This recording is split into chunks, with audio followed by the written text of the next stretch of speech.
por exemplo, eu já participei de expedições, então a primeira grande diferença seria isso, né? A atuação de Médicos Sem Fronteiras é claro que existem as questões emergenciais, que a gente poderia dizer que são as questões, tipo, verticais, né? Tipo, aconteceu um terremoto no Japão, no Nepal, enfim. Ou essa questão do Rio Grande do Sul.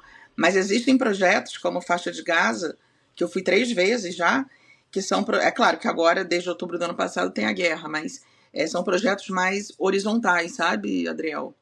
Que as pessoas acham assim, você foi com quantas pessoas? Eu falei, não, gente, eu pouquíssimas vezes, talvez um projeto só, mas assim, eu nunca trabalhei com nenhum médico brasileiro, com nenhum cirurgião brasileiro, porque vai gente do mundo inteiro, né?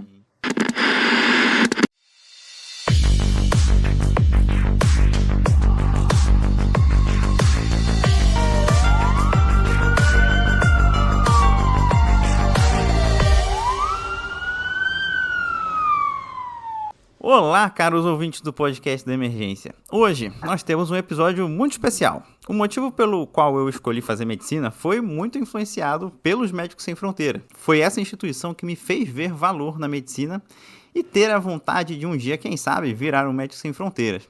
Eu lembro que eu vi algumas propagandas na TV, mas o que me pegou mesmo foi ter lido um livro do Médico Sem Fronteiras chamado Dignidade, que conta, através da visão de jornalistas que acompanharam o trabalho dos Médicos Sem Fronteiras, as histórias que seguem os diversos profissionais e pacientes envolvidos no projeto.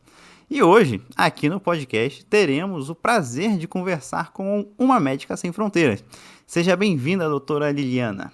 Muito obrigada, muito obrigada pelo convite, Adriel. Bom, meu nome é Liliana Mesquita Andrade, eu sou médica anestesiologista, né? Formei no Rio, tenho 22 anos de formada e vim fazer a residência médica aqui em Brasília, no Hospital de Base do Distrito Federal, onde eu sou anestesista hoje, até hoje, né? Que eu entrei depois como staff.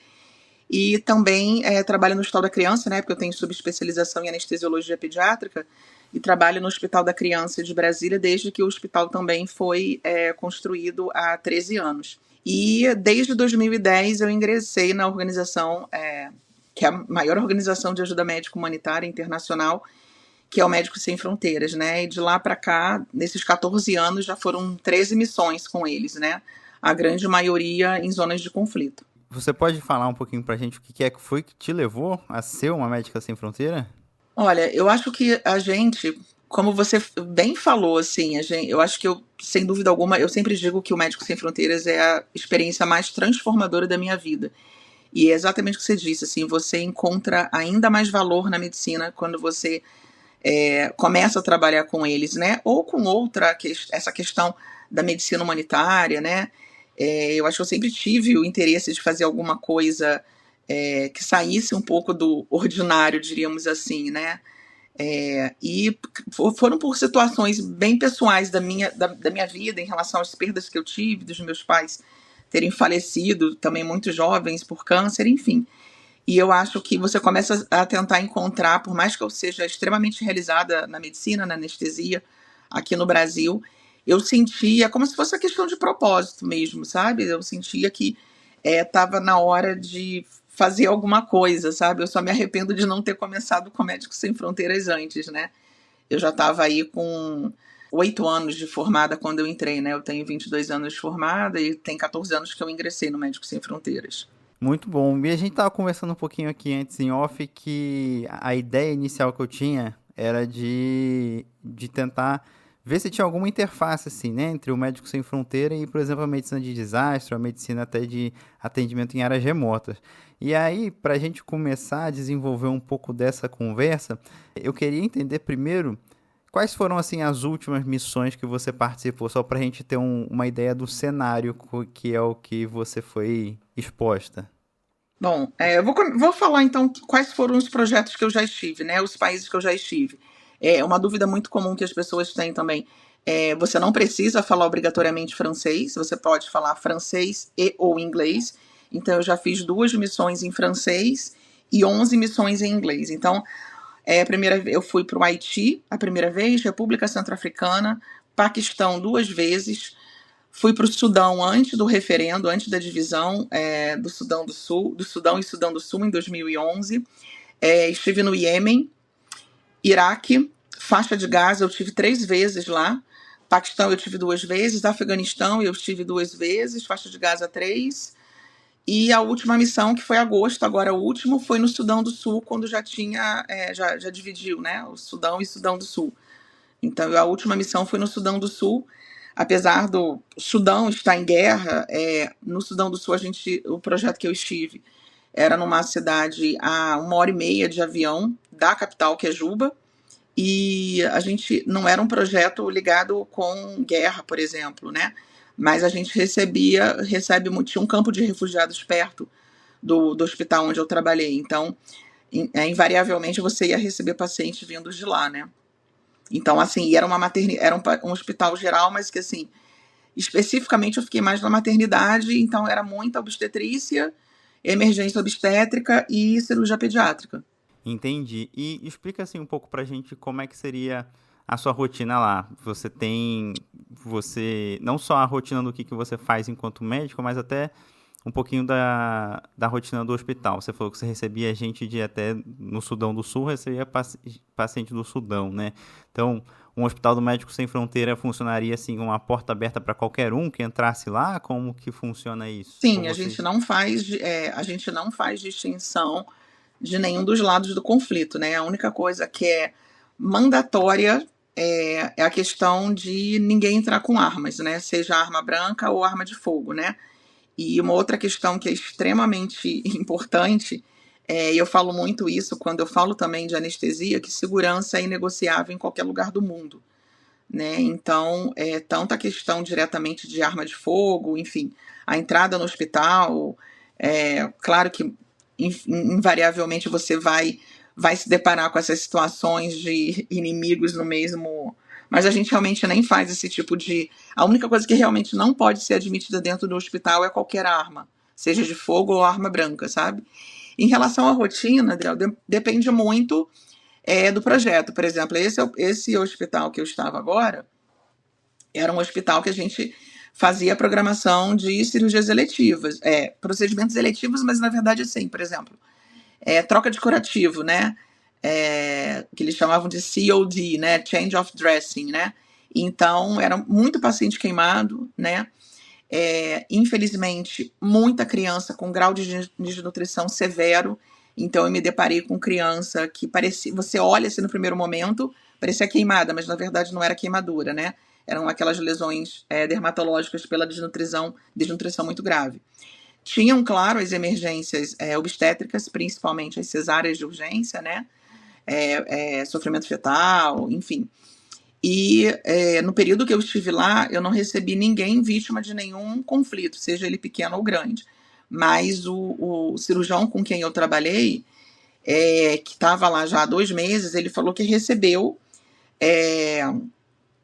uma pessoa, um soldado, né? Enfim, mas ele entrou sem arma, mais uma vez, ele entrou sem arma e a gente não faz distinção de nenhum dos lados do conflito. Então, isso pode acontecer, né? Você não vai negar atendimento numa situação dessa. E então, assim, a rotina você tinha os rounds matinais, né? A gente passava pelo hospital inteiro, um hospital com 226 leitos, então não é um hospital pequeno, que tem uma UTI improvisada, mas assim, vale lembrar que a UTI lá não é a UTI que a gente tem de propósito, que a gente vê aqui no Brasil, né, ou qualquer UTI do lugar do mundo, tipo, você não tem um ventilador mecânico, a UTI lá se resume ao paciente ficar monitorizado com ou uma bomba de infusão, por exemplo, na UTI neonatal que tinha lá, tinham as bombas de infusão para glicose, para criança, entendeu? Mas se você tiver que colocar um paciente em ventilação mecânica, isso não procede, né? Então, no máximo, ele vai ficar com oxigênio e vai ficar com a monitorização multiparamétrica, que é o eletrocardiograma, pressão arterial invasiva e saturação periférica de oxigênio, entendeu? Nada mais invasivo do que isso, sabe, Adriel? E a cidade que eu trabalhei, por exemplo, essa última, ela não tinha energia elétrica, não tinha saneamento básico, não tinha água, nada, assim, tá? Era uma cidade muito, muito pequena. E o hospital funciona todo através de gerador, né? Então... Entendi. Tipo, 206 leitos é bastante. 226 leitos, Porque eu me formei na Unicamp, né? O hospital da Unicamp tem menos leito do que isso. Pelo menos tinha até o momento que eu me formei, que eu saí de lá, né? Esse hospital tem uns 50 anos, mais ou menos. É uma cidade bem... Você vê que é uma cidade... Parece que ela parou no tempo, assim, sabe? Então, Não tem asfalto, não tem, como eu falei, não tem saneamento básico, né? A maioria dos profissionais que trabalhavam comigo, apesar deles terem telefone celular, eles carregavam os seus telefones, que, claro, não é um smartphone, na energia elétrica do centro cirúrgico, né? Que pelo menos assim, no centro cirúrgico e farmácia são os lugares que mandatoriamente você tem que ter ar-condicionado. E tudo isso funcionando à base de gerador, né? À base de óleo diesel, né? Assim, eu não sei se você vai me saber responder isso, porque você trabalha como anestesista nas missões aí, mas, por exemplo, eu que sou um médico emergencista, como que funciona? Você sabe me dizer como que funciona esse atendimento assim? Chega uma pessoa com uma demanda lá e aí tem um médico atendendo na porta, assim, uma porta aberta, Nesse como que hospital especificamente, tinha a emergência, depois eu posso até te mandar as fotos, assim, que a emergência era numa tenda, né? Essa época agora era o auge da malária, então era muito paciente com malária. Sangue que recebia do banco de sangue, a grande maioria era malária positivo, então isso é uma coisa que é inadmissível para a gente, mas, enfim, você está num local onde você não tem recurso, onde você não tem. A maioria das pessoas, até alguns profissionais até falavam para a gente, assim, que eles iam trabalhar, sabiam que estavam com malária, mas é porque eles já pegaram tantas vezes malária que eles já sabiam os sintomas e nem faziam mais o teste, sabe? Então, assim, eu atendi a maioria, sei lá, acho que uns 90%, 95% de todos os pacientes que eu atendi nesse período, que eles chamam de malária season, né? A gente teve que levantar 4 tendas de enfermaria, diríamos assim, só para você. O hospital tem 226 leitos, eles chegaram a ter em torno de 300 pacientes, né, agora, nessa época da malária. Porque é época de chuva lá, é época mais fria, teoricamente menos calor, né? Porque lá é muito quente.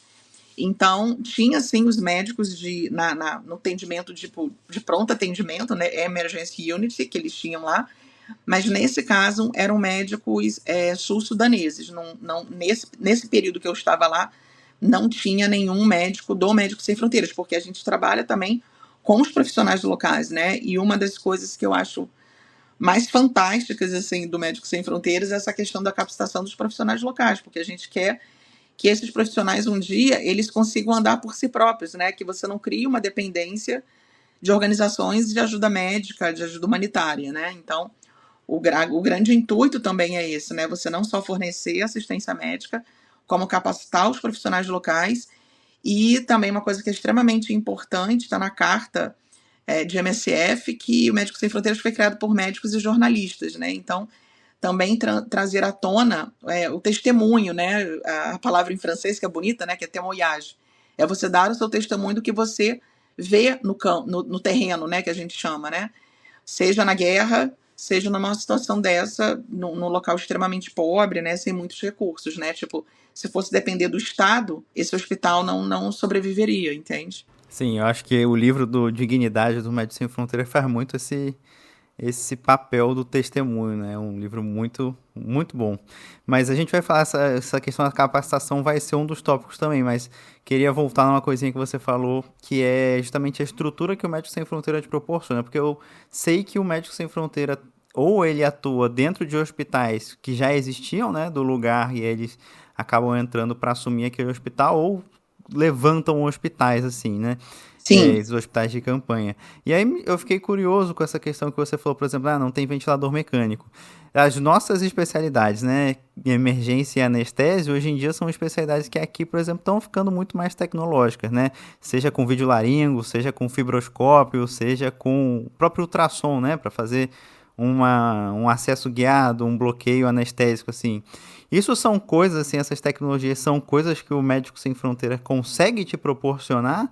Se você é possível de solicitar isso ou é uma coisa assim que não acontece, você vai ter só os Por recursos exemplo, básicos? você pode até se assustar agora, mas, por exemplo, no Afeganistão, os 2 hospitais, principalmente em Khost, que era uma cidade bem afastada de Cabul, eu não tinha nem ventilador, não tinha nem aparelho de anestesia.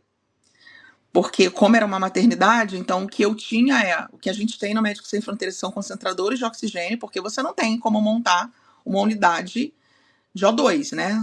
O White Martins não vai montar uma unidade, então você só. Nem cilindro de oxigênio, né? Porque cilindro de oxigênio é um negócio extremamente perigoso para você transportar. Então, o que a gente tem em todos os projetos, desde que eu comecei há 14 anos, são concentradores de oxigênio. Então, por exemplo, os hospitais que eu trabalhei, que tinha aparelho de anestesia no centro cirúrgico, eles funcionam acoplados num concentrador de oxigênio, entende?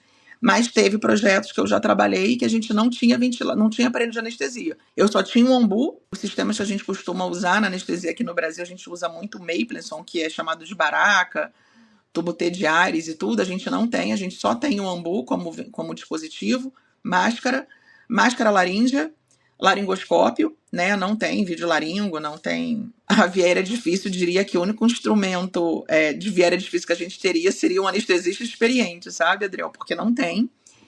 E agora, quer dizer, alguns projetos de emergência, tipo na faixa de Gaza, realmente é o que você falou. Quando é um hospital que já existe, Médicos Sem Fronteiras entra em parceria, você até consegue ter, por exemplo, na faixa de Gaza, quando eu trabalhei em 2014 e 2018, era um hospital do que a gente chama MOH, que é o Ministério da Saúde, né?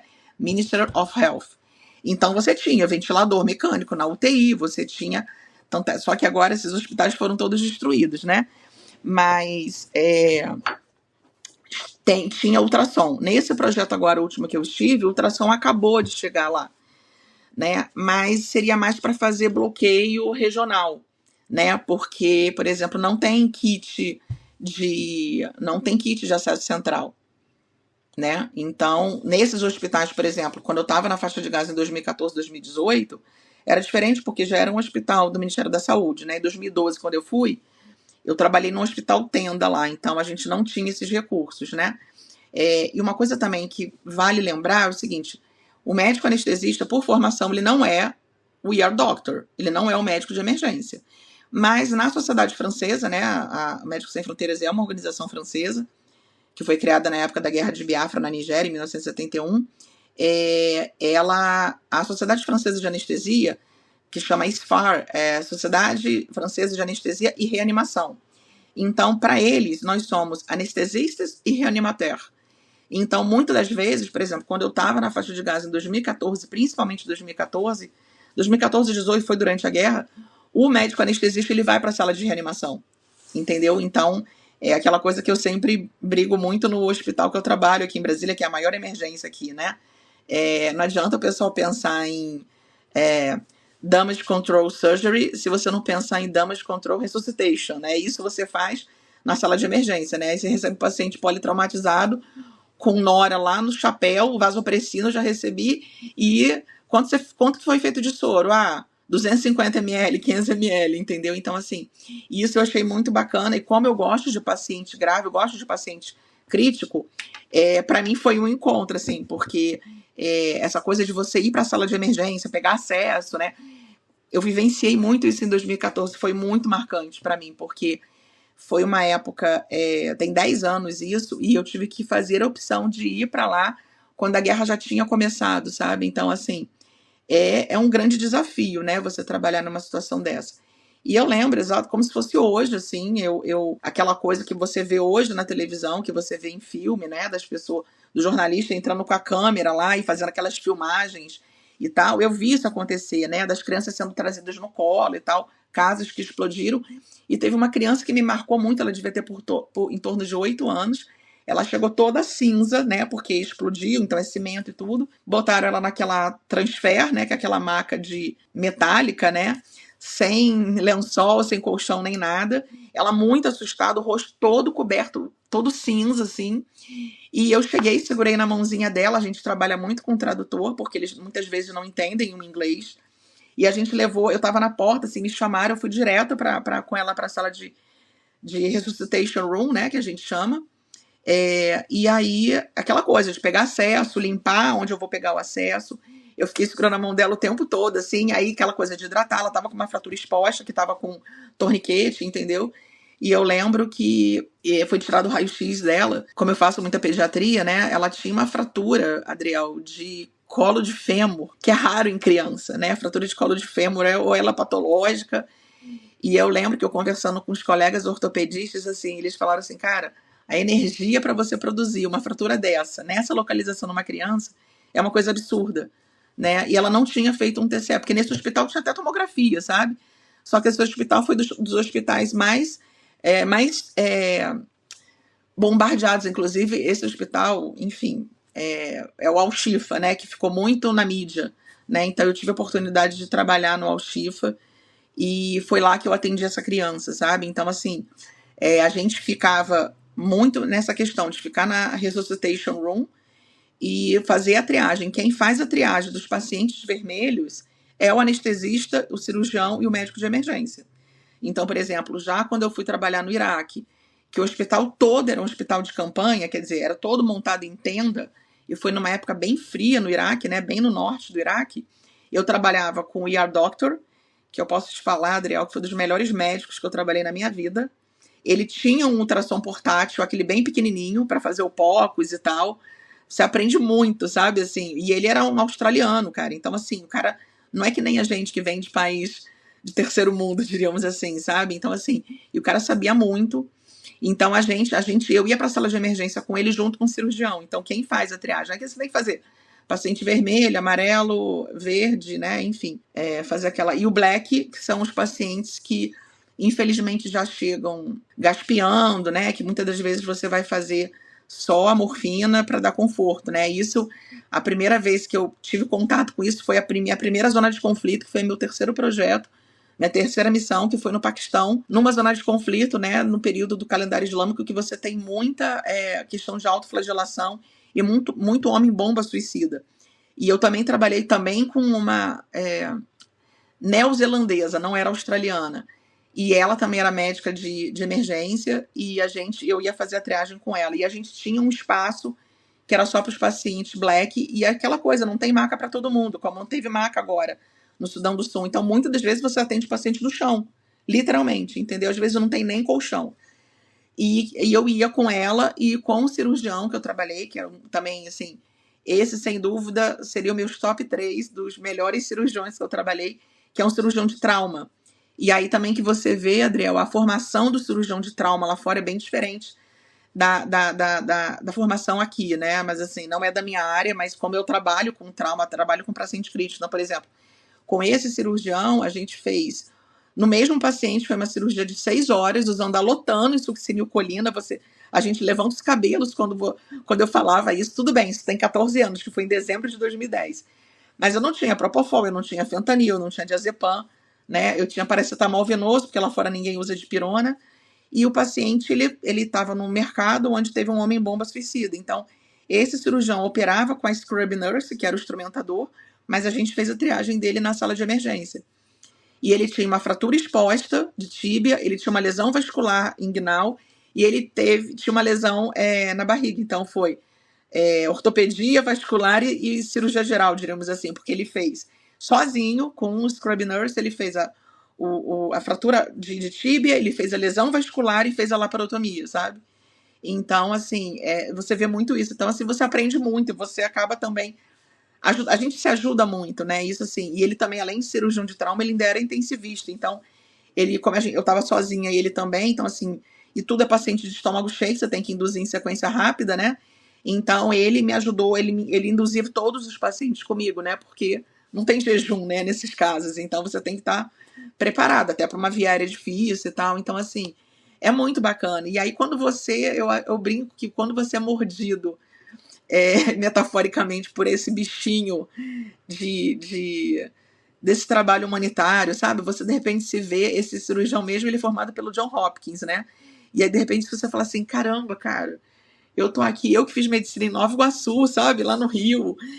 Mas eu ficava assim, cara, eu tô aqui anestesiando pro cara do John Hopkins, sabe? Assim, então, é uma satisfação muito grande, sabe? Assim, você cresce muito como ser humano, assim, sabe? Enfim, mais até que como médico, porque, assim, a gente no Brasil acaba sendo o médico mais flexível, diríamos assim, porque em muitos lugares você não tem recurso, né, Adriel? Então, você acaba sendo muito... Tem múltiplas facetas, assim, né? Você acaba improvisando muita coisa também, tipo, sei lá, vácuo. Quantas vezes na minha residência o pessoal falava assim, tem o Sorovac aí, não sei se você é mais novo do que eu, mas você não tinha o Hemovac direitinho, você improvisava com o Hemovac, né? Então, assim, de repente você trabalhar também com profissionais ou com outras realidades, né? Faz de nós, médicos brasileiros, muito bem vistos lá fora, assim, sabe? Por sermos... acho que flexíveis, entendeu? Criativos, né? Claro, mais uma vez, sem comprometer a segurança do paciente, né? Como eu falo assim, a segurança ela é inegociável em qualquer lugar do mundo, né? Isso eu estou falando tanto da parte médica quanto da parte da missão mesmo, entendeu? Do projeto, assim, você não pode é, ultrapassar uma guerra, uma orientação de segurança, por exemplo, e isso não é dado, na maioria das vezes, não é dado por médicos, né?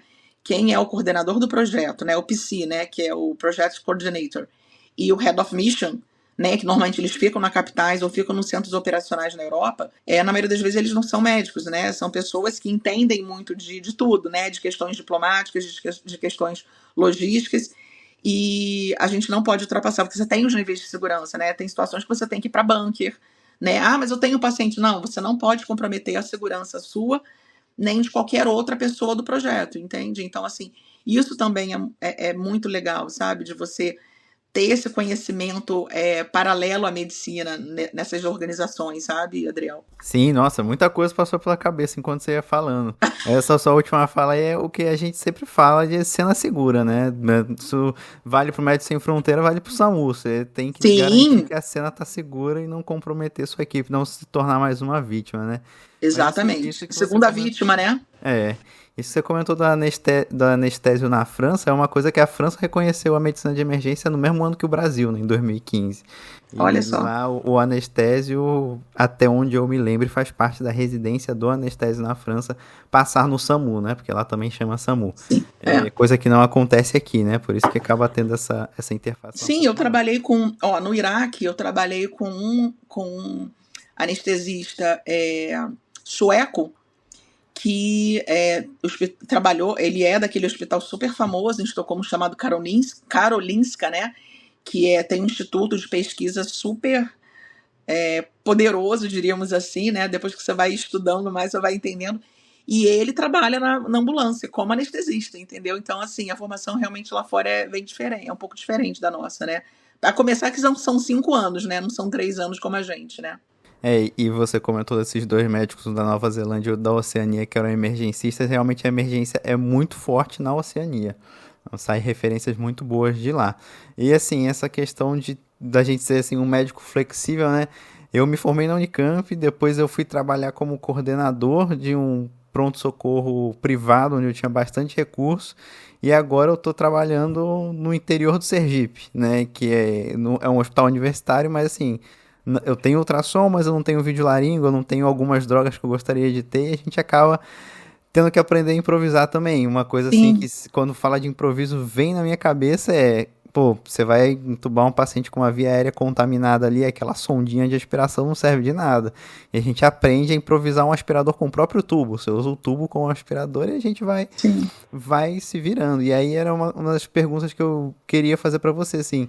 Você entra numa missão, e eu acho que isso até fala um pouquinho com quem gosta de medicina de área remota, ou quem gosta de medicina de design, assim, você se encontra numa situação em que, pô, você aprendeu a fazer as coisas com um recurso mesmo que seja básico.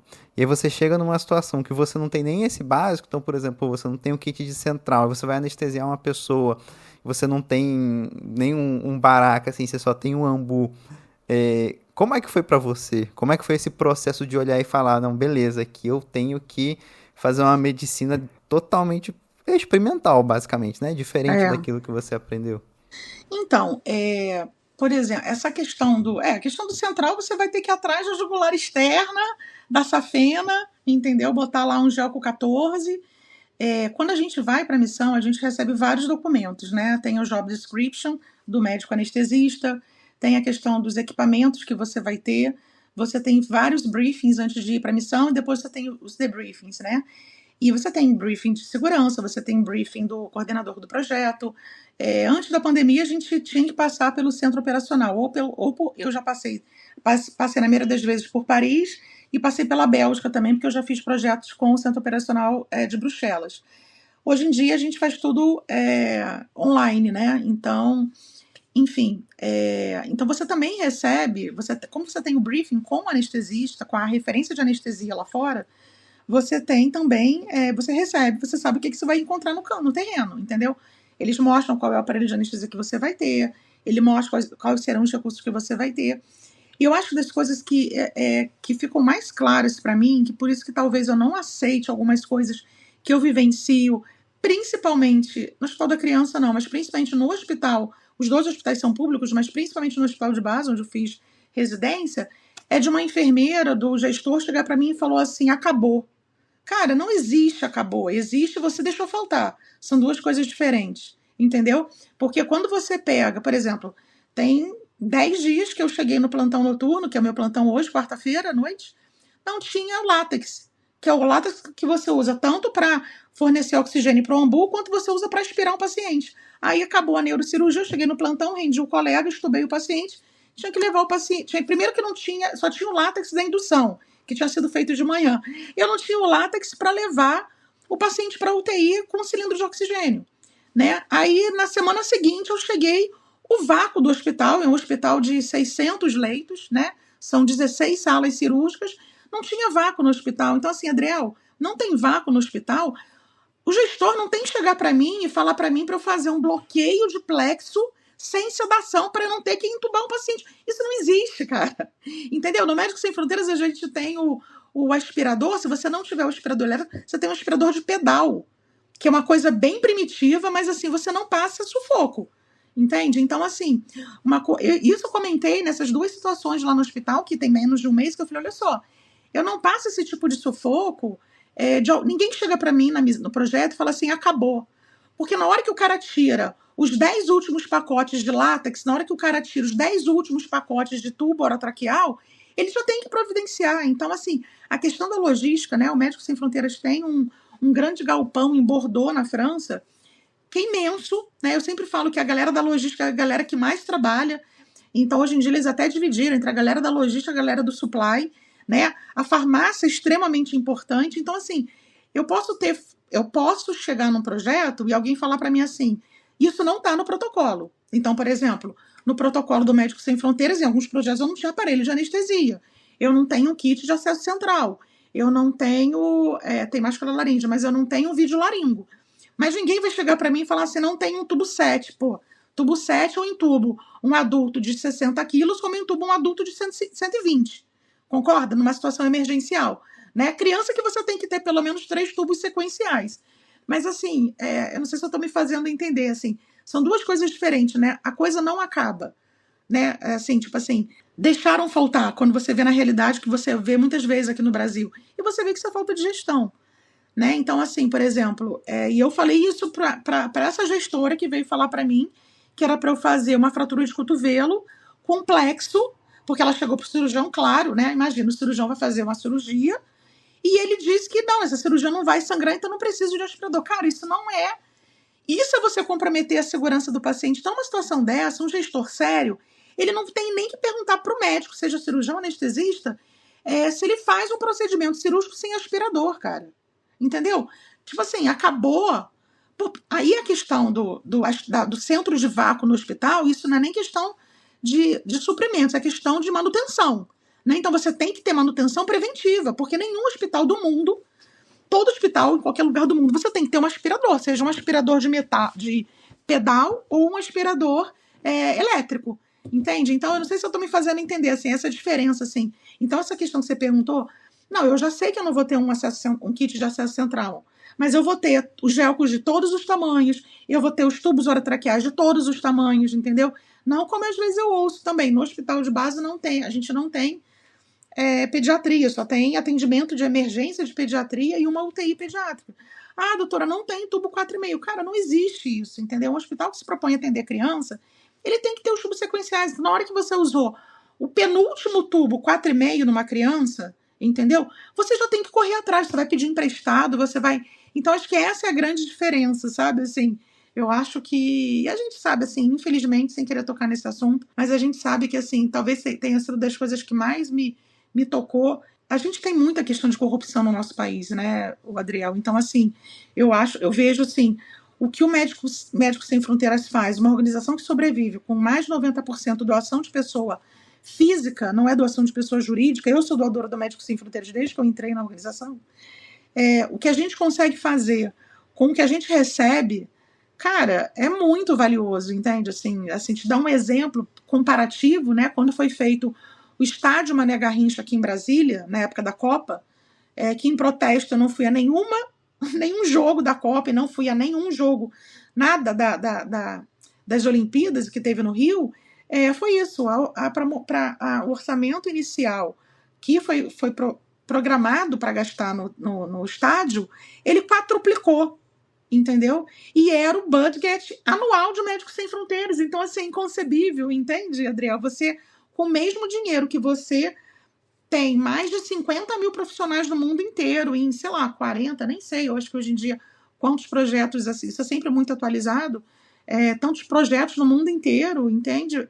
Seja o mesmo valor que o orçamento de um estádio de futebol no Brasil, entende? Então, assim, e eu sempre tento colocar muito isso para os meus residentes, essa questão do acabou, você deixou faltar, entende? Porque uma coisa é você chegar e eu saber, olha, eu não vou, não vai, ninguém vai, a enfermeira não vai chegar para mim lá e vai falar assim, doutora, acabou o kit de central aqui no Iraque. Não, não tem, entendeu? Aqui no Brasil não, acabou, né? Aí eu falo, não, acabou não, você deixou faltar, porque você tem que ter provisão. Isso quem cuida disso, quem é? São os gestores, a farmácia, a enfermagem, enfim. Então, assim, eu acho que essa é a principal, o contrassenso, entendeu? Por mais que você não tenha, sei lá, ontem eu estava fazendo cardíaca, no hospital de base, que eu faço muita anestesia para cardíaca, cara, com índice cardíaco, né, com um monitor da Edward, que eu apanhei para entender, né, que faz a previsão de hipotensão nos próximos 5 minutos. É um negócio de altíssima tecnologia. O mesmo aparelho você consegue ver perfusão, né, isso também é usado muito em UTI também, né, aquela NIRS, não sei se você já ouviu falar, que você coloca na cabeça do paciente, que você pode colocar na barriguinha do RN para ver a questão de enterocolite, enfim. Né? Você tem isso, né? Mas ao mesmo tempo vem falar que não tem látex, né? Então, assim, não tem como você não pensar que a propina que vai ser colocada, desculpa tocar nesse assunto, mas a gente é brasileiro, né? A propina que vai entrar pro Edwards, sei lá o quê, é muito maior do que o látex, entende? Então, assim, diríamos assim, eu passo muito mais raiva, Adriel, na minha atuação aqui, te digo isso assim, triste, porque é o hospital que eu fui residente, é o hospital que eu amo, entendeu? Que eu tento fazer a diferença na hora que eu tô ali com o paciente, mas eu passo muito mais raiva aqui do que passo raiva lá, entende? Porque lá eu já sei o que eu vou encontrar.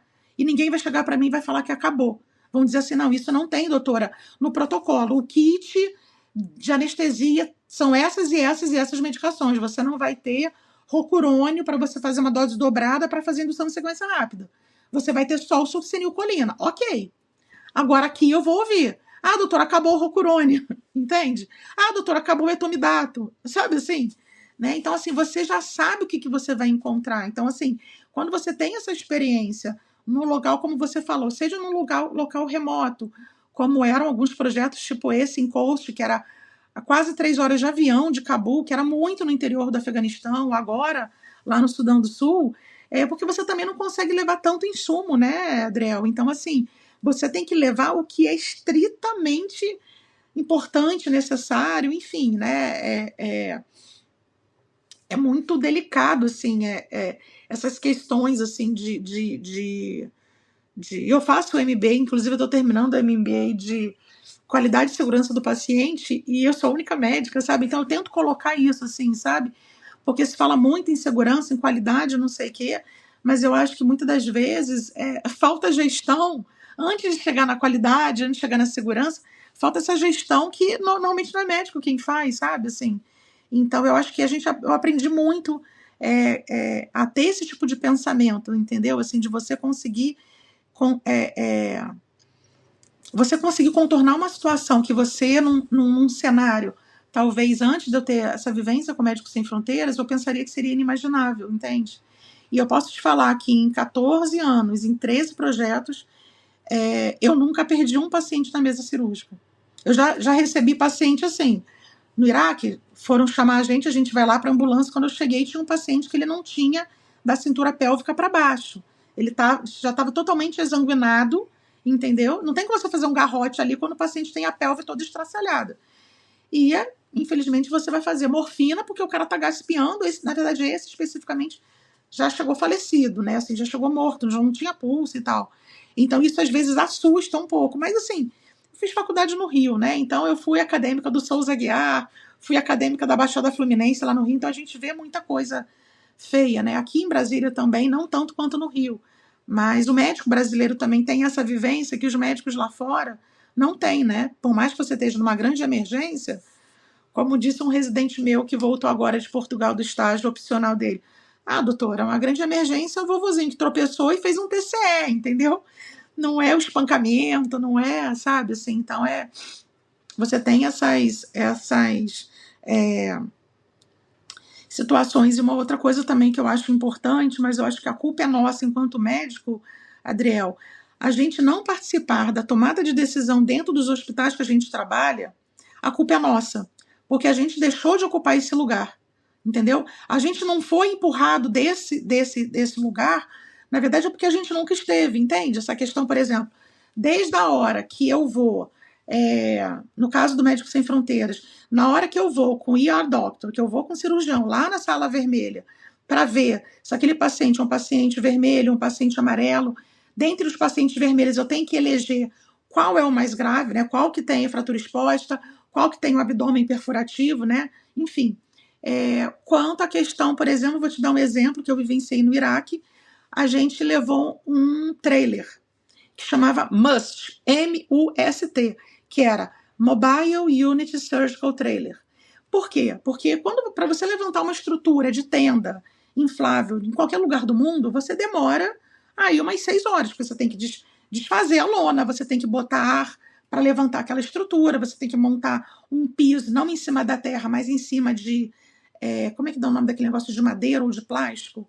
Pallet, né? Você tem que montar um hospital nessa situação, porque no caso de chuva e tal, aquela água tem que ser drenada, ela não pode acumular debaixo da lona. Então você não consegue fazer nada disso em menos de 8 horas, né? E esse MUST era um protótipo, né?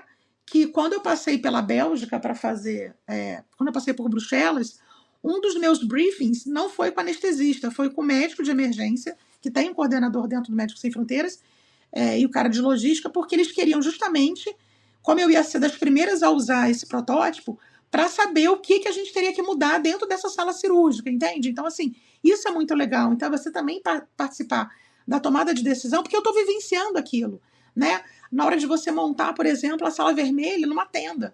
A gente que está lá, você que é médico de emergência, eu que sou anestesista, a gente que entende melhor como é que tem que ficar à disposição do leito, do aspirador, do cilindro de oxigênio, do ambu que fica pendurado em umas cordinhas, assim, que a gente coloca próximo de onde tem ventilação. Então, assim, é você falar que os únicos locais, estava frio, o único local que você tem que ter um local aquecido. Paciente de trauma, ele tem que ser despido, né? É claro que eu sempre protejo a intimidade do paciente, né? Da mulher, a mama, e do homem, a virilha, né? Quer dizer, enfim, você entendeu o que eu quero dizer. Então, assim, por quê? Porque como você estava no local frio, você não pode despir um paciente no local frio porque ele vai fazer hipotermia. O que você tem que evitar é o quê? A tríade letal, acidose, hipotermia e coagulopatia. Então, o único local do projeto que tinha ar aquecido era a sala de emergência. Infelizmente, na enfermaria não tinha, no banheiro não tinha, né, no banheiro trailer. Porque é necessário. Então, isso tudo eu tive que fazer no meu relatório, entendeu? Assim, desde esse protótipo de sala cirúrgica, que eu coloquei, olha, aquela mesa cirúrgica ela não pode ficar fixa no chão, né? O soro fisiológico eu prendia com um dispositivo metálico imantado que eu botava no teto, assim, porque ele não é tão alto, entende? E o aparelho de anestesia foi disposto de uma maneira que se eu tivesse, por exemplo, uma lesão vascular no membro superior esquerdo, não tinha como. Por quê? Porque numa lesão vascular no membro superior esquerdo, de maneira que estava disposta, normalmente você tem que ter um cirurgião. Os dois, um cirurgião vai ficar para baixo, outro cirurgião vai ficar para cima, né? Porque para eles operarem, questão vascular, enfim. Então, tudo isso eu coloquei no meu relatório. Então, isso também acho muito bacana, sabe, Adriel? Você participar da tomada de decisão dessas situações que fogem especificamente da técnica anestésica, da minha atuação como anestesista, mas da minha visão como médica, entende? Isso eu acho muito legal, entendeu? E por isso que eu falo, assim, quando você não participa desses, hoje em dia, menos, né? Então, acho até por isso que eu fui querer fazer esse MBA de gestão e qualidade do paciente, de segurança do paciente. porque não é que a gente deixou de ocupar esses lugares, na verdade a gente nunca teve interesse de ocupar esse tipo de lugar. É que nem o pessoal fala, por exemplo, eu não sei se você tem experiência em passagem de PIC, né, que é o catéter central de inserção periférica. Todo mundo fala assim, porque enfermeiro está passando. Eu falei, claro, porque nenhum médico quis, em alguns lugares que eu trabalho, quem acabou assumindo esse papel foi o enfermeiro, porque o médico nunca teve. Entende o que eu estou querendo dizer em relação à ocupação das funções, à ocupação dos papéis, sabe? E eu acho nessa questão da gestão, a gente consegue aprender muito no Médicos Sem Fronteiras. Então, é uma coisa que, independente se você é médico de emergência, por exemplo, se chegassem para mim e falassem assim, Liliana, você não vai ter cirurgia, você vai ter que trabalhar só na resuscitation room, na sala de emergência, cara, eu ia adorar, porque eu gosto de medicina de emergência, entende? Então, se eu tivesse que ir. Tá, área remota eu entendo o que você queira falar em relação à floresta, em relação a locais frios, montanha, né, deserto e tal, tal. Esse tipo de experiência, assim, eu nunca tive, né? No Médicos Sem Fronteiras, a gente nunca teve especificamente nada disso. E eu também nunca fui, por exemplo, sei lá, enchente no Nepal, aquelas coisas que aconteceram no Nepal, no Japão, que eu tive alguns colegas anestesistas que já foram. A minha foi mais zona de conflito mesmo, assim, no olho do furacão, sabe? Então, eu acho muito legal trazer isso, porque para quem estiver ouvindo, Adriel, lembrar da importância, né? Eu que trabalho com residente, com interno, é a gente trazer a importância desse papel que o médico também pode ocupar, sabe? Sim, e eu acho que uma boa notícia, pelo menos pra gente que é da emergência, né? Não sei se tem a ver por ser uma especialidade nova, assim, e pelo pronto-socorro por muito tempo ter sido uma terra de ninguém, assim, mas muito do que a gente acaba tendo dos emergencistas que estão se formando agora é assumir realmente papéis de gestão. Então você vai ver Sim. muitos emergencistas. Eu mesmo coordenei por um tempo, mas eu acabei saindo por motivos pessoais, mas é uma coisa que a gente aprende na questão da gestão. A gente tem até estágio de gestão no programa de residência, mas assim, você falou do látex. O hospital sabe quantos látex usa por mês, por Com semana. Não é certeza. assim, acabou. Acabou por quê? Porque você não viu que estava faltando? Porque você sabe quantos que você Você usou deixou por mês. faltar, né? Exatamente. Então, São sim, duas coisas não tem como diferentes, isso ser né? uma surpresa. Nossa, acabou, Não. olha só, isso não é uma surpresa. Mas aí o que eu Sim. queria te perguntar é sobre a questão, assim, nas suas missões. O que é que você faz quando o teu recurso acaba? Como, por exemplo, hoje em dia eu trabalho no hospital secundário, vamos dizer assim. Por exemplo, eu não tenho neurocirurgia. Então, se chega um paciente que tem um rebaixamento de nível de consciência, a gente descobriu com a AVCH, um paciente tem um efeito de massa, está herniando, a gente estabiliza e a gente transfere para um hospital onde tem neurocirurgia. Mas Uhum. aí você está você tá em Gaza ou você está no Sudão do Sul, que eu não sei qual que é a capacidade médica lá, assim, se tem um hospital terciário ou não. Como você já passou por situações assim, você não, o recurso que o paciente precisa, vocês não têm como oferecer. Ou mesmo o paciente precisa ser entubado, não tem ventilador mecânico. E aí? O que vocês fazem? Aí são duas situações complicadas, assim, de tipo, por exemplo, a gente não faz nada do pescoço para cima, diríamos assim, claro, você vai fazer curativo, você vai fazer sutura. Já tive cirurgiões que falaram que fizeram trepanação, que é a única coisa que você conseguiria fazer, né, numa situação de emergência.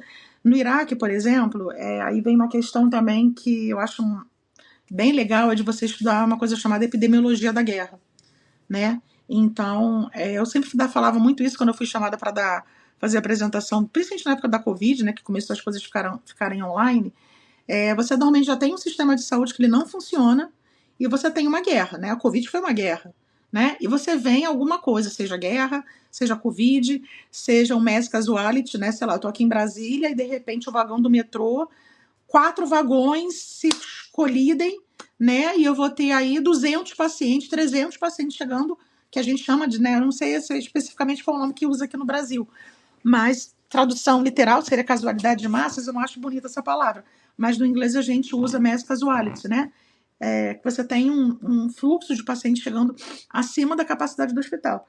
Então, o que você vê, na maioria das vezes, é isso. Então, por exemplo, no Iraque, e a epidemiologia da guerra diz o seguinte, né? Quando você estuda essa questão de estratégia, enfim, você tem o olho do furacão. Eu estava em Mossul, né? Mossul estava ocupado pelo Estado Islâmico. Então você tem o primeiro posto de atendimento.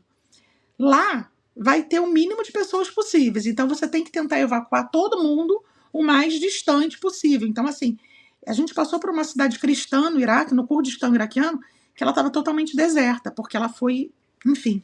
E o nosso posto no Iraque, por exemplo, era o segundo posto de estabilização. Então a gente recebia pacientes bem graves, né? E tinha o terceiro posto e tinha os hospitais que a gente referenciava, entendeu? Que ficava em Erbil, que é a capital do Kurdistão iraquiano. Eu não cheguei por Bagdá. Então existe uma situação dessa, onde você, por exemplo, agora no Sudão, se fosse alguma coisa mais, por exemplo, raio-x a gente não estava tendo no hospital.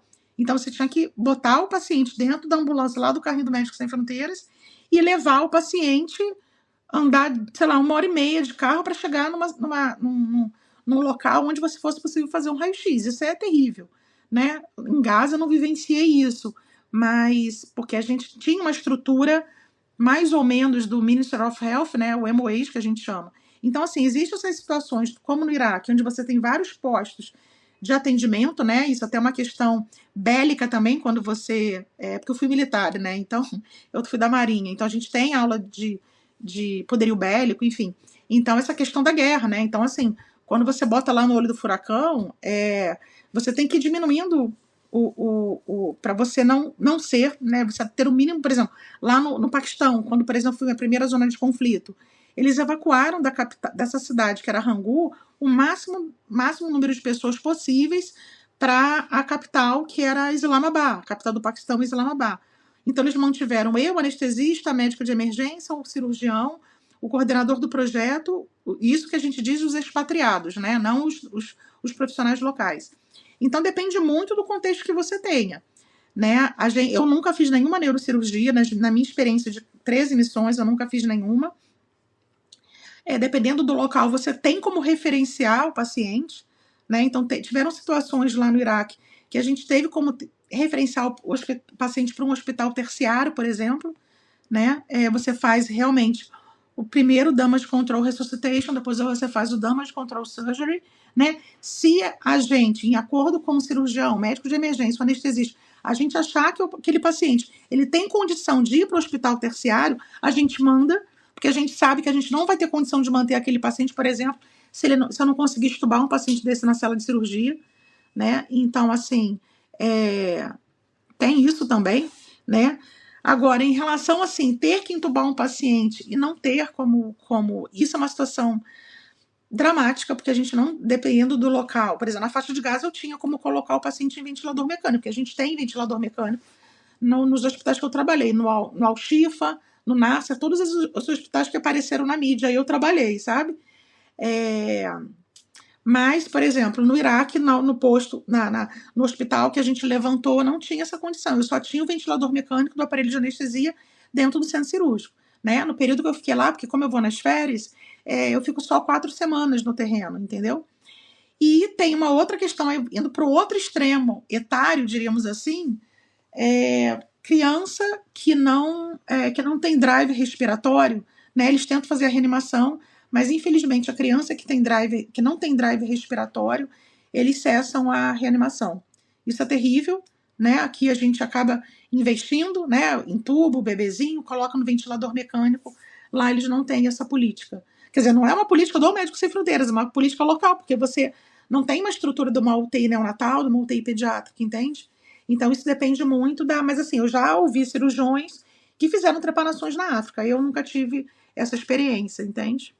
Não sei se eu respondi a sua pergunta, assim. Sim, sim, era até, acho que isso que você falou, uma política local que você não vai reanimar uma criança que não tem drive respiratório, acho que até faz uma ponte com uma das perguntas que eu ia te fazer, que é como é que é esse contato com fazer medicina com pacientes de outras culturas, né?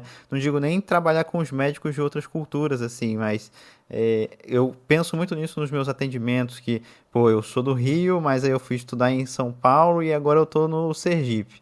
E aí eu vejo que os pacientes, as pessoas do dia a dia têm diferenças culturais dentro do próprio Brasil, né?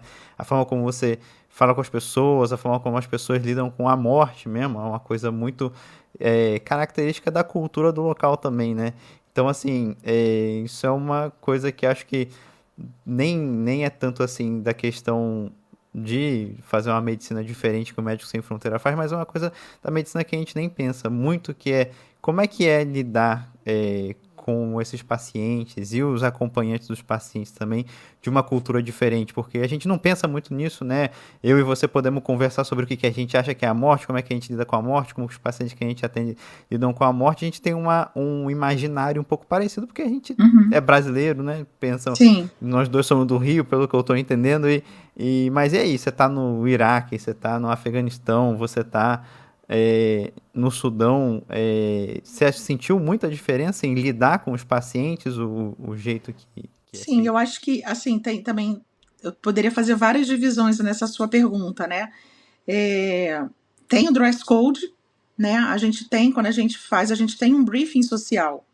Então, tem a questão do dress code. Alguns projetos eu tive que ir, por exemplo, de burca. Aí o pessoal fala assim: ah, mas você tá indo lá para ajudar, não sei o quê, que absurdo. Principalmente as pessoas que são anti-Islã, né? Que eu acho que a gente não tem que tomar partido de nada, então acho que todo o extremo religioso é complicado. A gente tem que respeitar, porque isso faz parte de uma questão de segurança também. Então, por exemplo, alguns projetos, tipo no Iêmen, eu tinha que usar aquela burca que ficava só com o olho de fora. Nos países muçulmanos, nos locais de guerra, onde você invariavelmente você vai receber, principalmente quem que vai para a guerra. Ninguém vai mandar uma mulher para a guerra, vai mandar homens para a guerra, né? E jovens. Então, só fazendo um adendo, por que esses pacientes, a gente viu muito isso na faixa de Gaza em 2018. Qualquer paciente tendo as lesões, os traumas que a gente vê de coxa, síndrome compartimental, evoluiriam muito rápido, por exemplo, uma insuficiência renal e tudo, ou para uma falência cardíaca e tal. Você acaba vendo que esses pacientes resistem muito, porque quem vai para o fronte de guerra, que é o soldado, né, são jovens, né? Ninguém vai mandar um senhor também de 60 anos, mulher. Mas eu falo que as crianças são a parte mais frágil de uma guerra, isso é fato, né? Então, aí a questão do dress code. Então, por exemplo, nos centros cirúrgicos, lá, não trabalham mulheres, só homens. Todos os. Claro, agora não. Agora eu estava no Sudão numa maternidade. Maternidade é diferente. Mas ainda assim, quando eu trabalhei na maternidade, em locais que tem maternidade barra trauma, barra cirurgia geral, só homens trabalham. Porque uma mulher muçulmana ela não pode ver um outro homem sem roupa. Entende? Na própria maternidade que eu trabalhei em Khost, no Afeganistão, só trabalhavam homens. Nas duas maternidades, aliás, que eu trabalhei no Afeganistão, no centro cirúrgico só trabalhavam homens, né? Então, mas tinha um centro obstétrico. Mas na maternidade só trabalhava homem. Então são coisas assim delicadas, né? Mas você tem que respeitar. A primeira questão é o dress code, né? Então, por exemplo, no Iêmen eu tinha que usar aquela burca só com os olhinhos de fora. Alguns outros lugares eu usava véu, no Paquistão eu usava véu, podia ser véu colorido, enfim. Na faixa de Gaza não era mandatório, mas eu tinha que cobrir os braços e as pernas. Você não pode usar roupas muito justas que mostrem o corpo, né, da mulher, aquela coisa da cintura, do quadril. Então você tem que usar roupas bem largas, né? E você tem esse briefing social, né? Então, tipo assim, tem perguntas que você não pode fazer, né? Você não vai querer questionar, sei lá, por exemplo, a mulher lá que é casada com, às vezes até profissionais de Médicos Sem Fronteiras, eles têm 2, 3 mulheres, entende? Então, assim, você não está ali para perguntar isso, sabe? Você não está ali para entrar nessa questão, você está ali para atender, né? Então, então, esse briefing social, diríamos assim, ele é extremamente importante, seria um briefing de costumes. Então, passa pelo dress code, passa pela questão, por exemplo, os homens quando vão, eu vi isso com alguns colegas cirurgiões, eles sempre deixam a barba maior, a barba grande, porque o muçulmano usa muita barba, bigode e tal.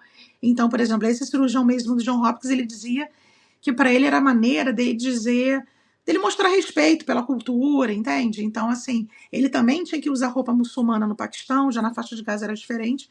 Então, e a gente trabalha muito com um tradutor, porque nem todos os pacientes vão falar inglês, a grande maioria, na verdade, não fala. E até alguns profissionais locais de Médicos Sem Fronteiras, é importante lembrar que você tem os expatriados que vão para lá, como eu, como cirurgiões, médico de emergência, enfermeira, como você tem os profissionais locais. Alguns profissionais locais falam inglês, né? Mas a gente sempre trabalha com o tradutor, né? Então a gente está sempre meio que de braço dado com os tradutores. A maioria das vezes também são homens, porque eles têm que entrar no centro cirúrgico, enfim. Então, assim, e algumas pessoas questionavam, pô, mas você está indo para lá, que absurdo, você tem que usar burca. Eu falei, cara, a gente tem que respeitar, sabe? Eu não estou ali para questionar nada, sabe? Então eu estou ali para. E a questão da. Eu acho que uma coisa que fica muito clara para a gente, Adriel, A gente é muito carinhoso, o brasileiro é muito assim, e eu sou extremamente carinhosa, principalmente com as crianças. Então, acho que uma coisa que talvez tenha chocado eles, mas no sentido positivo, tipo, de pegar no colo a criança, de tirar a criança da mesa cirúrgica no meu colo, de fazer carinho, de ficar brincando com a criança na recuperação. Né? Então, por exemplo, agora eu tive um mês no Sudão do Sul e eu peguei duas crianças bem graves, assim, sépticas, que num outro contexto eu com certeza teria entubado e levado para a UTI, mas lá eu não tinha esse perfil. Uma delas, inclusive, infelizmente, foi a óbito 2 dias depois.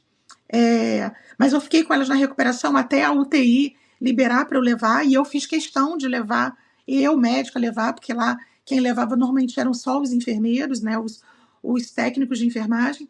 Então, assim, eu acho que isso, talvez o brasileiro tenha isso, essa questão mais afetiva, e eu acho que contagia até os outros colegas expatriados, por exemplo. Cara, você tá na guerra. Eu, quando chego no hospital de manhã, aqui no Brasil, eu cumprimento todos os meus colegas. Sabe aquela coisa assim, os que você tem um pouco mais de intimidade, não é intimidade, mas assim, você dá dois beijinhos, né? Que o brasileiro é assim, dá um abraço. Cara, imagina você num contexto de guerra, no local frio, no Iraque, né? Com racionamento de comida, sem poder tomar banho, usando, sei lá, 40 pessoas usando o mesmo banheiro. Eu tive acolhia fecal no Iraque, né? Então, assim. Então, quando eu chegava de manhã, é claro que no início eu fazia isso só com as mulheres. Então, por exemplo, a minha colega de dupla de cirúrgica era uma italiana, uma cirurgiã italiana. Então, de manhã, eu ia lá, abraçava ela. A minha coordenadora médica era uma pediatra sueca. Aí eu ia lá e abraçava. Depois você vai vendo que as pessoas vão entendendo que aquilo ali é uma maneira o quê? De você acolher também o colega, porque você também tem que acolher o colega que está, às vezes, é a primeira missão da pessoa numa zona de conflito, entende? Então você também tem que. As pessoas têm. A gente lá, você está sozinho, né? Você não tem família, você não. Algumas missões, por exemplo, eu tinha nem comunicação, porque na época não tinha internet boa, não tinha WhatsApp. Então, por exemplo, agora no Sudão, foi uma coisa que eu até falei nos meus 2 debriefings lá com o pessoal de Paris, é que apesar de eu ter ficado só um mês lá, eles fizeram uma festa de despedida para mim, né? Me deram uma camisa com uma foto minha, coisa mais fofinha, assim, e atrás colocaram assim, obrigado por toda a sua compaixão com os nossos pacientes. E, por exemplo, o cirurgião pediátrico que ficou lá quase 3 meses, um americano, eu estava no dia da despedida dele lá. As pessoas só agradeceram formalmente a despedida dele, entendeu? No meu dia, o pessoal comprou biscoito, porque era um biscoito que eu comprava lá, prepararam um café, né? As pessoas têm dificuldade de recurso, assim.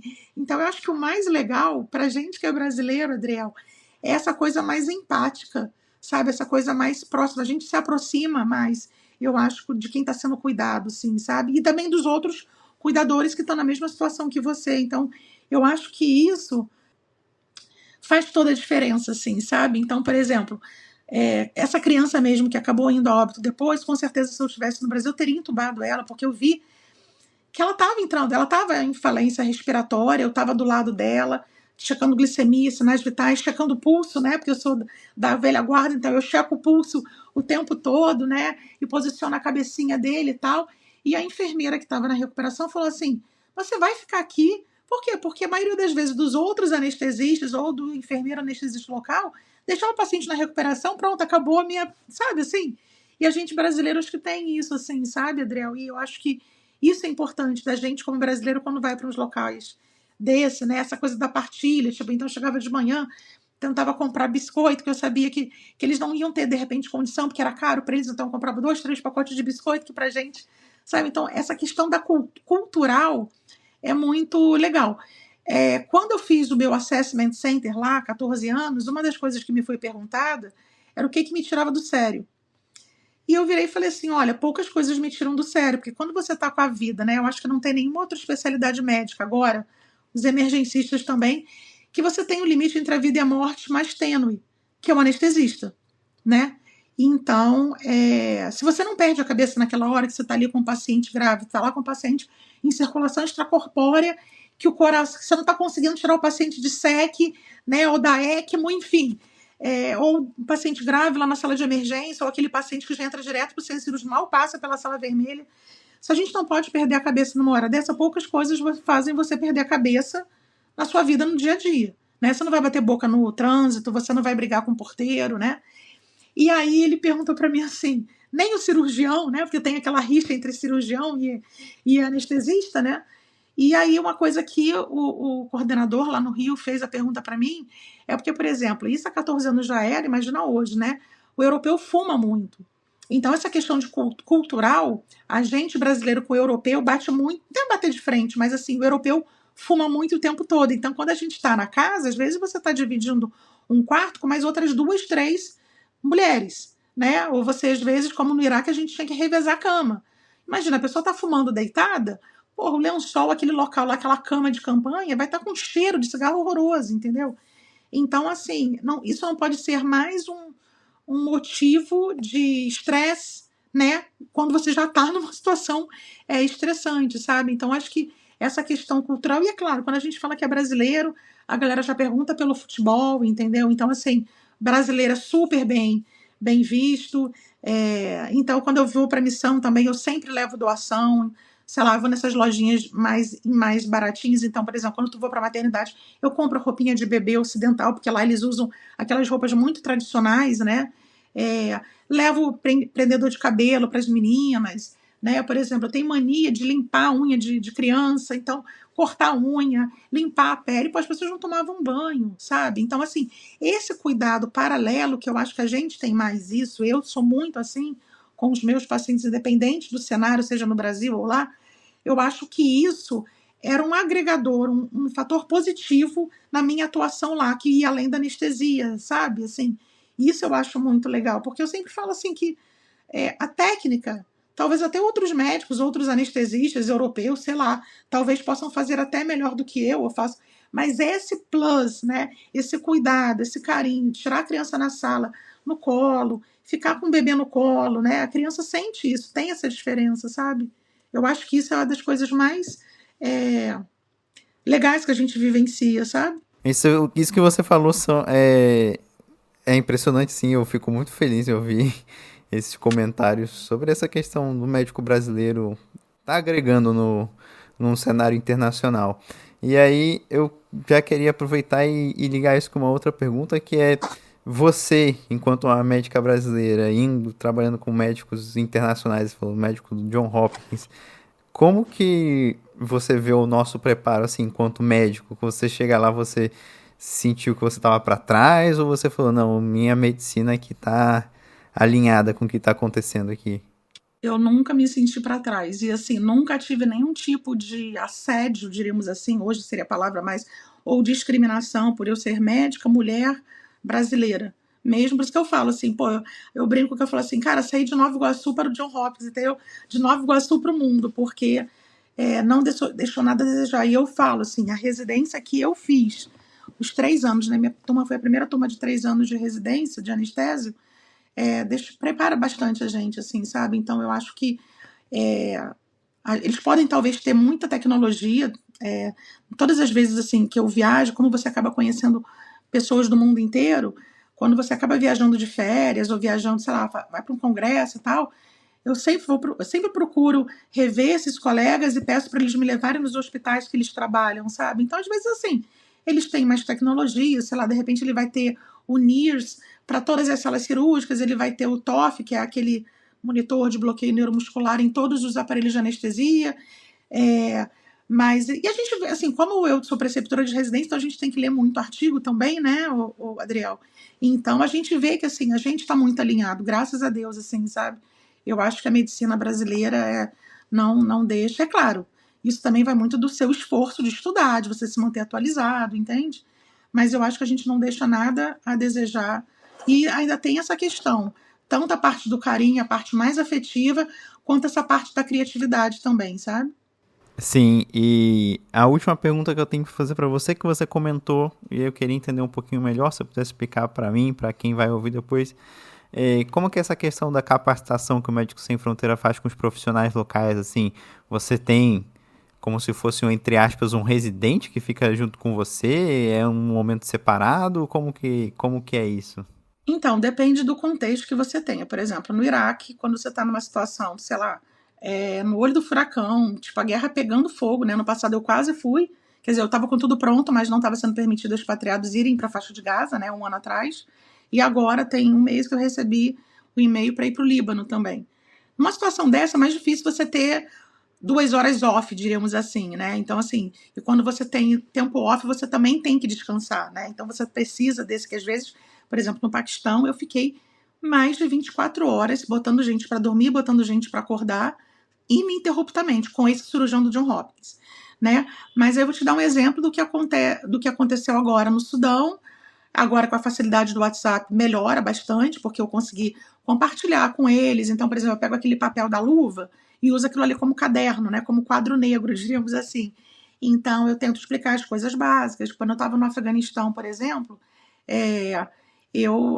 o centro cirúrgico não tinha tanta demanda. Então, como eu tenho essa formação, gosto de pediatria, eu ia muito para a sala de parto e para UTI neonatal, diríamos assim, para ajudar. Mas eu, por exemplo, eu peguei o Chestnut, que é o livro de obstetrícia, de anestesia obstétrica, e eu programei todas as tardes que não tivesse demanda, eu sentava com todos, eram todos homens, né? Sei lá, era o OT Nurse, que era o chefe head nurse, OT Nurse, Scrub Nurse, aí sentavam lá, eu tenho até foto se você quiser, 3, 4, 5 enfermeiros afegãos, e pegava o livro, aí eu tinha a facilidade de entrar na internet lá, entrar no site da Sociedade Brasileira e baixar o capítulo que eu queria, né? Então, por exemplo, fisiologia do trabalho de parto, fisiologia da grávida, que são coisas básicas, né? Então, cada dia eu pegava um capítulo, né, em inglês e levava impresso para eles, imprimia no escritório, levava impresso para eles, e normalmente a gente também usava esse papel de, como se diz, da luva para escrever, ou então um quadro. Hoje em dia a gente já tem um quadro branco de canetinha, então eu escrever, eu gosto muito de dar aula e tal. Então eu ia mostrando essas questões de fisiologia, né? Enfim. Então é basicamente isso. Por exemplo, aí o médico da emergência dessa época, lá do Afeganistão, 2019, quando soube que eu estava dando aula, porque tem um departamento no Médicos Sem Fronteiras chamado Learn and Development, L&D, que é justamente isso, né? E aí quando essa funcionária veio conversar comigo e tal, aí ela, será que a gente pode levar outros profissionais da maternidade para lá para assistir essa aula? Eu falei, claro. Daí teve uma hora que a gente teve que revezar e repetir a aula, porque todo mundo queria ver, porque eram coisas básicas, entende? Assim, de monitorização, né? O que acontece? O débito cardíaco da grávida, ele aumenta, diminui, retorno venoso, né? Estômago cheio. Não estava falando nada de muita ciência. Já em contrapartida, na outra missão do Afeganistão, que foi em Khost, que é uma zona bem complicada, né? O Afeganistão e olha que na época os Estados Unidos ainda estavam lá, né? Isso foi antes de agosto de 2021, quando o Talibã retomou o poder, né? Então a gente também tem que entender um pouco de história, geografia e política, né? Que eu adoro, então para mim não é um sacrifício. A gente recebeu uma grávida, Adriel, parada, né? Foi feita indução nessas casas de parto pelas parteiras, que outra coisa, voltando à questão que você falou da cultura, é muito comum ter parteira, então você também tem que respeitar o trabalho dessas parteiras, né? Que talvez grande parte daquela população ali sobrevive ou nasceu por conta da expertise das parteiras, e essa paciente chegou parada. E não tinha sala de emergência nessa maternidade. E era só parto e tal. E aí ela chegou. Normalmente, quando você entra no compound, você tem 2 portões. Aí abre um portão, entra o carro, fecha esse portão daqui para entrar abrir o outro portão. Para a questão deles passarem aqueles detectores de metais, sabe? Que passam por debaixo do carro. Parece coisa de guerra mesmo. E aí essa paciente chegou em cima de um caminhão, em cima de uma cama de madeira. E era uma paciente bem obesa, tinha resto de comida, né? Porque no trabalho de parto, com parteira, eles dão alimentação para a paciente. E aí eu tinha acabado de dar uma alta na recuperação, eu trabalhava como obstetra americana, e o compound era o hospital, o escritório e a casa. Então era tudo no mesmo compound, que a gente chama, né? Alguns lugares você tem que se locomover de carro. E aí a gente recebeu, a médica americana recebeu, só lembrando, ela é americana, mas ela não ia com passaporte americano por motivos óbvios, né? Ela tinha um passaporte alemão. E aí, quando ela pegou, a gente trabalhou com rádio ou com telefone, aquele telefone analógico, e falaram para ela assim, cardiac arrest. Aí eu falei, cara, mas a paciente estava ótima, né? Como assim? A paciente parou, né? Parada cardíaca. Cara, a gente voltou correndo e a gente entrou de roupa tudo no centro cirúrgico. Aí falaram assim, não, tá lá na entrada do hospital. A gente atravessou o hospital todo. E aí, quando eu cheguei lá, eu me deparei com essa cena. Uma paciente numa cama de madeira em cima de um caminhão. Cara, eu já chequei pulso, ela tava parada, sabe? Já tinha midrias e tal. Só que imagina a minha situação de eu chegar no meio do Afeganistão, numa zona de conflito, né? E falar assim, não tem mais o que fazer, a paciente está morta, fazer morfina, tchau. Né? São contextos sensíveis, né? Então, assim, até que no Brasil seria complicado. E o que a gente fez? A gente pediu ajuda, porque aí, nesse lugar, os homens eram os guardas, né? Então, os familiares que trouxeram essa mulher, então eles ajudaram a gente botou a cama, botamos ela na maca, e eu olhei para a doutora Uli, que é essa americana, e falei assim, fiz com a cabeça como quem diz assim, vamos para o centro cirúrgico, porque não tinha um local específico de emergência, diríamos assim, né? E aí a gente já sabia que a paciente estava morta, a gente só não sabia qual era a causa. Então a gente levou ela para o centro cirúrgico para diminuir também aquela coisa de muita gente olhando o que a gente ia fazer. Chequei pulso e tal, mas eu estava com esteto, então sempre tinha batimento. Ela estava em AESP, né? E aí a doutora Uli passou o ultrassom, rotura uterina. Cara, bebê tá morto ou tá vivo? Bebê tava morto, então não tem como fazer uma cesárea de urgência. E aí, tipo assim, naquela situação, eu ainda entubei ela, deixei ela no ambu, deixei uma pessoa ventilando, eu fui tentar pegar um acesso, ela chegou com um acesso não tão calibroso, e aí olhei para a doutora Uli, tipo assim, a doutora Uli e eu sabíamos que não tinha mais nada para fazer, só que na hora que foi acionado o cardiac arrest, a minha coordenadora médica, que era uma austríaca, e os austríacos, os alemães, eles são assim, eles são muito metódicos, né? Ela já foi para a sala de cirurgia, a enfermeira sueca, que era uma midwife, né, a Sage Femme, foi para a sala de emergência, e eu sempre cito esse exemplo para os meus residentes, assim, o que é uma equipe preparada para um ATLS, ou para um ACLS, ou para um BLS. Aí eu falei, a gente ficou ali tentando reanimar, sei lá, uns 5, 10 minutos, mas a gente já sabia, mas é muito delicado nesse contexto. Por quê? Porque quando eu botei o eletro estava batendo, né? Então, assim, como eu vou falar, como é que eu vou explicar para aquelas pessoas que aquela mulher estava parada, né? Que aquilo ali era um tipo de parada naquele cenário. Até que quando a Andrea, que era essa coordenadora médica, chegou, eu falei, olha, ela está em atividade elétrica sem pulso, conversando com ela em inglês, né, e tal. A doutora Uli, a gente encerrou as manobras de reanimação. E eu falei para ela, olha, avisa para a equipe, porque, tipo assim, as pessoas eles nunca tinham presenciado essa coisa de reanimar, ficar fazendo massagem, entubei às pressas, deixei alguém ventilando. E aí as meninas do centro cirúrgico também ficaram meio assustadas, sabe? E aí o que aconteceu? No dia seguinte, né? Aí, claro, Aí uma coisa que foi muito bacana, essa enfermeira, essa midwife, sueca, quando acabou, a gente encerrou as manobras de reanimação, eu cheguei para a doutora Uli e falei, doutora Uli, a gente vai ter que sentar para fazer a questão fazer a questão da parada, adrenalina, tempo de reanimação, checa-pulso, aquilo que a gente faz na CLS, né? E vamos fazer o relatório. Cara, essa enfermeira, Adriel, chegou para mim com uma folha, com toda a sequência, tipo assim, hora de admissão no centro cirúrgico, nananana. Não foi preciso, ela foi aquela, como é que a gente chama na CLS? Aquela pessoa que faz toda a redação, né? Que faz todas as etapas. Não foi preciso eu chegar para ela e falar, Amanda, anota aí tudo. Cara, ela tinha anotado tudo, o horário de chegada, porque tem um relógio no centro cirúrgico, ela anotou tudo, a hora que eu pedi para fazer adrenalina. Então, isso foi muito bacana. Isso eu tentei levar para essas meninas do centro cirúrgico, que eram afegãs, funcionárias locais. Levo isso para os meus residentes. A Andrea estava lá, que era a coordenadora médica, que era essa austríaca. Então, isso foi muito, muito legal. E aí, realmente, eu tive que... tenho DEA lá, não tenho... A gente tem um DEA nas missões, não tem desfibrilador. Botei o DEA, aquela coisa, você vê que não é um ritmo chocável, aquela coisa toda. Mas não dá para você explicar essas coisas assim, né? Então, aí no dia seguinte... aquela coisa, tira o corpo e tal, chama a família e tal. Aí no dia seguinte, eu programei uma aula para explicar os principais tipos de parada, na grávida, na criança e no adulto, né? E explicar o porquê que eu tinha tomado aquelas... fazer tipo um debriefing daquela parada, que isso já tinha sido próximo, depois do almoço, eu acho. E aí eles acharam o máximo, né? Então tenho foto, e posso te falar que quando a gente volta da missão, os nossos coordenadores médicos, eles fazem uma avaliação nossa. E eu nunca fui para o Black Book, né? Até por isso que eu estou na minha 13ª missão, porque médicos também vão para o Black Book, né?